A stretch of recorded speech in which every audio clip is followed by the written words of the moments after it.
السلام علیکم ورحمۃ اللہ وبرکاتہ۔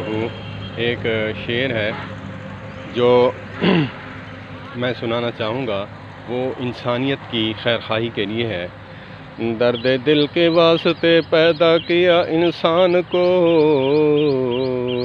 درد دل کے واسطے پیدا کیا انسان کو، ورنہ طاعت کے لیے کم نہ تھی کروبیاں۔ یہ فرشتوں کے حوالہ سے کہا گیا ہے کہ طاعت اور فرما برداری کے لیے فرشتے کم نہ تھے کہ وہ ایک لمحہ بھی جو ہے وہ پلک جھپکنے کے برابر بھی جگہ جو ہے وہ ٹائم خالی نہیں ہے کہ جو اللہ کو عبادت نہ کر رہے ہوں۔ لیکن اللہ نے انسان کو عبادت کو جو دیا ہے وہ اس لیے دیا ہے کہ کہا تھا آقا کریم علیہ الصلوۃ والسلام نے کہ میں جو ہے میرا دل چاہتا ہے جو گھروں میں نماز پڑھتا ہے بلا وجہ بلا عذر، بغیر کسی شرعی عذر کے، میں اس کے گھروں کو جا کے آگ لگا دوں۔ لیکن پھر فرمایا دوسرے فرمان میں کہ اپنے گھروں کو قبرستان نہ بناؤ۔ تو جو لوگ، میں تھوڑی سی پھکی یہ بھی دے دوں، جو لوگ حدیث سے بدظن ہیں، وہ صرف قرآن کی بات کرتے ہیں، ان کے لیے یہ ہے میسج میرا کہ جب انسان کو حدیث جو ہے حدیث ہی ہوتی ہے، صحیح حدیث جو ہے قرآن کے خلاف نہیں ہو سکتی، لیکن ہمارا عقل کا قصور ہوتا ہے کہ ہم اس کو سمجھ نہیں پاتے۔ اب دونوں حدیثیں آ گئی ہیں تو اس میں کیا مطلب ہے اور اس کا جو ہے کہاں پہ جو ہے فرمان تھا کہ دونوں کو جب ملایا جائے گا ان کو دونوں کا مطلب جو ہے ہمیں صحیح اخذ کرنے پر جو ہے وہ مجبور کر دے گا۔ تو جب بلا عذر جو ہے لوگ نماز پڑھنے لگ گئے گھر، تو اللہ کے نبی صلی اللہ علیہ وسلم نے فرمایا کہ میرا دل چاہتا ہے کہ ان کے گھروں کو آگ لگا دوں جا کے۔ یہ تنبیہ فرمائی، ناراضگی کا اظہار فرمایا۔ تو جب دوسرا فرمان ہے کہ لوگوں نے جو ہے مسجدوں میں آ کر نوافل سنتیں سب چیزیں ادا کرتے ہیں، تو تب جب دیکھا یہ حال کہ عورتیں بچے یہ سیکھنے سے محروم ہو جائیں گے، تو پھر آپ نے یہ فرمان جاری کیا کہ آپ فرائض تو پڑھیں، تو جو سنتیں پہلے والی ہیں اور جو بعد والی سنتیں نوافل ہیں وہ گھر جا کر پڑھیں، تاکہ جو ہے بچوں کو بھی ترغیب ہو اور عورتوں کو بھی ترغیب ہو۔ یہ سلسلہ جاری فرمایا۔ کمال آقا کریم علیہ الصلوۃ والسلام پہ، ان کے اسلام پہ اللہ پاک کروڑوں درود و سلام ہوں قیامت تک کے لیے پوری امت مسلمہ کی طرف سے کہ آپ نے ہمارے لیے کیسی پاکیزہ طاہرہ مطہرہ شریعت جو ہے لے کر آئے کہ ہم علماء سے پوچھ کر چلیں، اپنے عقل کے گھوڑے نہ دوڑائیں۔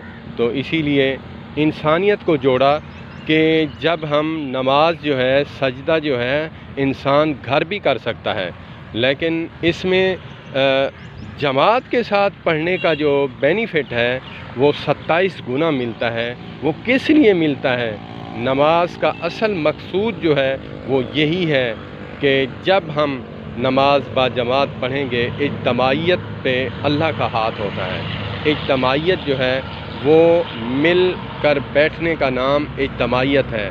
تو جب ہم اجتماعیت میں نماز پڑھیں گے تو اس میں اخوت اور بھائی چارہ بڑھے گا۔ جس کے دل میں قدورت ہوگی وہ جب قدم کے ساتھ قدم اور کندھے کے ساتھ کندھا ملائے گا تو وہ ضرور کوشش کرے گا کہ میں نماز بھی پڑھتا ہوں اور پڑوسی کے ساتھ بغض رکھے ہوئے ہیں، میں کوشش کروں کہ اس کے ساتھ صلح کر لوں۔ پہلی نماز، دوسری نماز، تیسری نماز، 5 نمازوں کے بعد چھٹی نماز کے بعد دوسرے دن وہ کبھی نہ کبھی سوچے گا، میرا تجربہ ہے ذاتی۔ تو اسی لیے اس پہ انسانیت کو جوڑنے کا جو ذریعہ تھا یہی تھا۔ اسی لیے شاعر نے اس منظر کو کھینچتے ہوئے درد دل کے واسطے پیدا کیا انسان کو، ورنہ طاعت کے لیے کم نہ تھی کروبیاں۔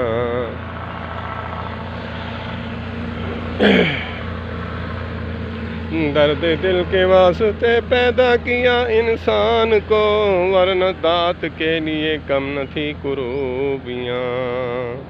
یہ سامنے سورج ہے تو اسی لیے میں چشمہ دوبارہ لگا رہا ہوں۔ ایک تو نظر کا ہے، ایک دوسرا جو ہے یہ فوٹو سن ہے۔ یہ جو جب یہ گرمی پڑتی ہے تو یہ ٹھنڈا ہو جاتا ہے، دھندلا سا ہو جاتا ہے، تو میری مجبوری ہے، میں چاہتا ہوں کہ اس کو اتار لیا جائے۔ تو درد دل کے واسطے پیدا کیا انسان کو، ورنہ طاعت کے لیے کم نہ تھی کروبیاں۔ چپا چپا خالی نہیں اللہ کی عبادت کا، ورنہ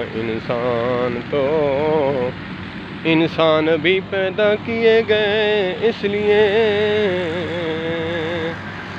کہ اللہ کی عبادت کریں، مگر انسان کی عبادت کا فائدہ اللہ کو نہیں انسان کو ہے۔ وہ کس طرح؟ وہ اس طرح کہ جب انسان نماز پڑھتا ہے، وضو کرتا ہے، تو اعضاء بھی اس کے دھوئے جاتے ہیں، صاف و شفاف وہ رہتا ہے، کپڑے بھی پاک رکھتا ہے، فائدہ اس کا ہے۔ تو اس سے جو ہے اللہ کو فائدہ جو ہے اس پہ نہیں ہے۔ انسان سوچے کہ میں عبادت کرتا ہوں، اس پہ اللہ کو فائدہ ہوگا، اللہ کو فائدہ نہیں ہے ہماری عبادت کا، ہمیں فائدہ ہے۔ تو جب ہم عبادت کریں گے، عبادت کے ساتھ ساتھ جو ہے انسانیت کے ساتھ محبت رکھیں گے اور انسانیت کو فائدہ پہنچائیں گے، تو عبادت بھی رنگ لائے گی۔ اگرچہ ہم جو ہے عبادت تو کر رہے ہیں، لیکن ہم سے پڑوسی نالاں ہے، ہم سے جو ہے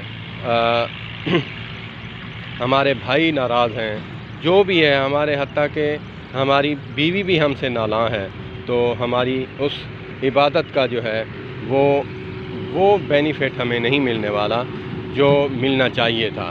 تو اسی لیے ہمیں کوشش کرنی چاہیے۔ اللہ پاک مجھے اور آپ کو عمل کی توفیق عطا فرمائے۔ والسلام علیکم۔